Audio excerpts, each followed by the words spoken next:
Salam sang debaters. Berani bertanya, berani ditanya. Jangan kerja kau hanya bertanya terus. Kawan-kawan, saya punya program baru. Namanya Alim, Alkitab 5 menit. Saya usahakan di bawah 5 menit bahwa program saya ini selesai ya. Tapi mohon, karena ini hanya 5 menit, ya kalau bisa iklannya jangan dilewatkan ya. Karena ini sangat bermanfaat loh. Ya. Nah, judul kali ini adalah mengubur hidup teori Yudas ke neraka. Ya. Nah, selama ini kita sudah mendengarkan berbagai argumen sampai 22 dan kemarin Esra Soro sampai 4, berarti sudah 27 lah tanggapan mengenai Yudas masuk surga atau neraka. Kalau saya sudah menjelaskan, Alkitab yang menjelaskan bukan saya.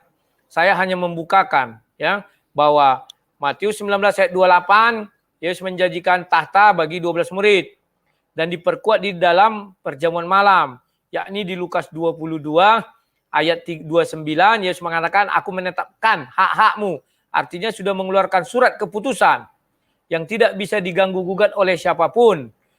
Apa itu surat keputusannya? Mengangkat 12 murid menjadi hakim di atas tahta. Oke? Dan kalau orang masih mendebat bahwa Yudas tidak ke neraka, tidak diampuni gara bunuh diri, sudah saya jelaskan, ya kan? Ayatnya ampuni Bapak ampunilah mereka sebab mereka tidak tahu apa yang mereka perbuat. Oke. Nah, sekarang saya tinggal mematahkan sedikit lagi sebenarnya ya. Inilah pukulan terakhir. Saya bukakan kepada kalian rahasia kitab suci yang terkubur selama ini yang jarang dibaca orang. Oke? Yang pertama, saya bukakan, kalian akan tercengang ini. Dan saya jujur ya, kemarin ada yang men-Skype saya, dia memberi ayat ini. Jadi inilah gunanya, saya bukan manusia serba tahu, tidak. Ada juga yang memberitahu. Bagaimana kalau ini bang, bagaimana kalau ini. Oke, saya baca dulu, saya pelajari ya. Ini kalian lihat dulu ya. 1 Korintus 5 ayat 5. Oh jangan, sebelum itu ini dulu. 1 Korintus 15 ayat 5. Bahwa ia telah menampakkan diri kepada Kefas. Kefas itu siapa? Simon.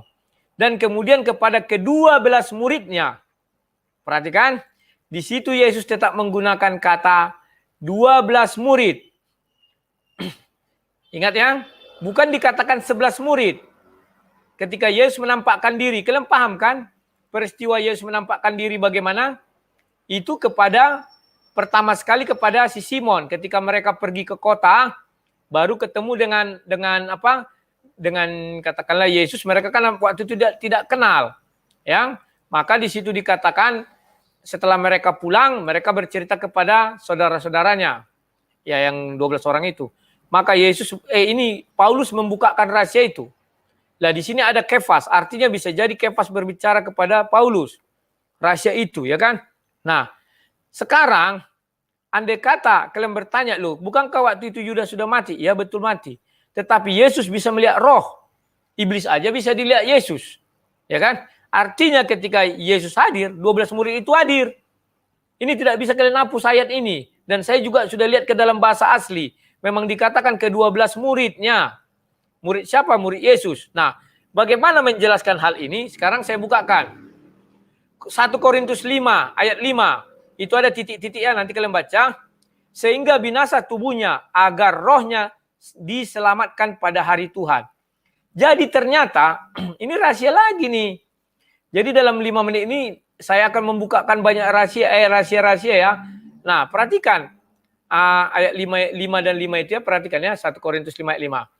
Orang itu harus kita serahkan dalam nama Tuhan, dalam nama Tuhan Yesus kepada iblis. Perhatikannya orang itu. Paulus ini menceritakan seorang yang menikahi istri bapaknya ya. Dari ayat 1 kan. Jadi harus diserahkan tubuhnya kepada iblis. Sehingga binasalah tubuhnya agar rohnya diselamatkan pada hari Tuhan. Nah, Yudas bagaimana? Dia kan sudah diserahkan kepada iblis tubuhnya. Maka dia binasa. Tetapi dia diselamatkan pada hari Tuhan. Itulah sebabnya Yesus mengatakan, Bapa ampunilah mereka sebab mereka tidak tahu apa yang mereka perbuat. Itu sebabnya 1 Korintus 15 ayat 5 mengatakan, Yesus bertemu dengan 12 muridnya, bukan 11. Oke kawan-kawan, sekian saya akhiri dulu Alim. Alkitab 5 menit, bagian pertama. Salam, sang debaters.